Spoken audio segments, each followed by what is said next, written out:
Hello everyone, আসসালামু আলাইকুম। আশা করছি সবাই ভালো আছেন। আপনারা দেখেই বুঝে গেছেন যে আমি ঢাকা শহরের কোনো একটা মেলায় চলে আসছি।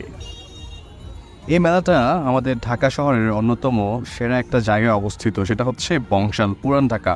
পুরান ঢাকা বংশালের এই জায়গাগুলোতে আগে হাট বসতো, কিন্তু বর্তমানে হাট বসে না, কিন্তু এখন বেশ কিছু বছর ধরে কিন্তু এখানে মেলা বসে। দেখতেই পাচ্ছেন মেলার শেষ বা শুরু থেকে আমি এন্টার করেছি এবং এখানে অনেকগুলো রাইড কিন্তু আপনারা ঢুকেই পেয়ে যাবেন। আমি যে বিকেলের দিকে গিয়েছিলাম সেখানে অনেক মানুষের জনসমাবেশ আমি দেখতে পেয়েছি। তার মানে বোঝা যাচ্ছিল যে মানুষজন কিন্তু মেলা পছন্দ করে এবং তারা আসলে ঘুরতে চায়।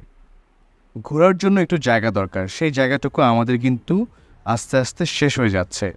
বাট এই মেলাগুলো বা এই মিলনায়তনগুলো আমাদের যদি ব্যবস্থা করা যায়, তাহলে কিন্তু অনেক মানুষ দূরে দূরে অনেক জায়গায় না যেয়ে তাদের বাসার আশেপাশেই এই মেলাগুলোতে ভ্রমণ করে তাদের সময়কে উৎফুল্ল রাখতে পারে, ফ্যামিলির সাথে থাকতে পারে। এদিকে অধিকাংশ মানুষই তাদের সন্তান, বাবা মা বা যদি কোনো মেহমান এসে থাকে তাদের সাথে এসছেন, তারা খাবেন, তারপরে একে অপরের সাথে গল্প করবেন। বিভিন্ন রাইড আছে, রাইডগুলোতে বাচ্চাদের উঠাবেন এবং বড়দেরও রাইড ছিল, সেগুলোতেও তারা উঠতে পারে। হয়তো অনেকেই দেখলাম যে উঠেছে। এবং এখানে যে আমার ব্যক্তিগতভাবে কিন্তু খুবই ভালো লাগছিল, কারণ ছোটোবেলায় এই মেলাগুলো এত ভালো লাগতো যেগুলো আসলে বলে প্রকাশ করা যাবে না।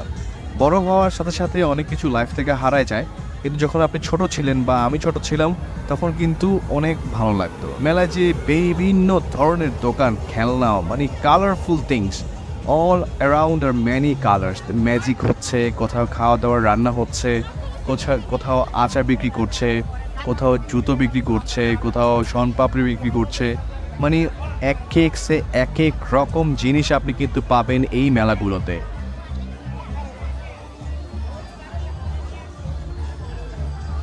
ঢাকা থেকে দূরে মেলাগুলো অনেক বেশি জমজমাট হয়, স্পেশালি গ্রামগুলোতে। বাট ইদানিং ঢাকা শহরে যে মেলাগুলো হচ্ছে এখানে কিন্তু অনেকগুলো রাইড নিয়ে আসছে, যার ফলে মানুষ কিন্তু অনেক এক্সাইটেড থাকে এবং মেলাগুলোতে কিন্তু অ্যাটেন্ড করে।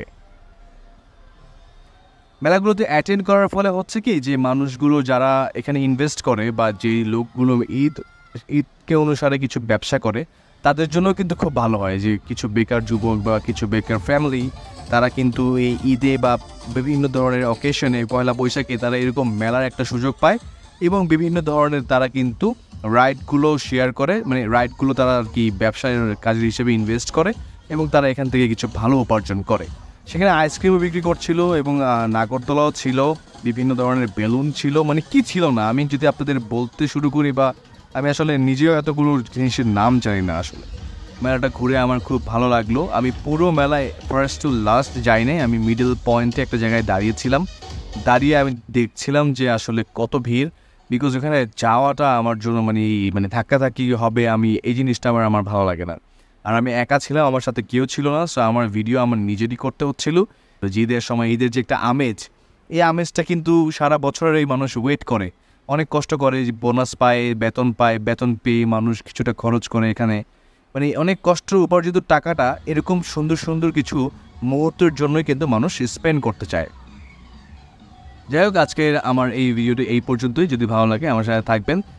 Thank you everyone for watching the video. আসসালামু আলাইকুম। অ্যান্ড যারা এখনও সাবস্ক্রাইব করেননি, ফলো করেননি, তারা প্লিজ সাবস্ক্রাইব ফলো করবেন। ভালো থাকবেন।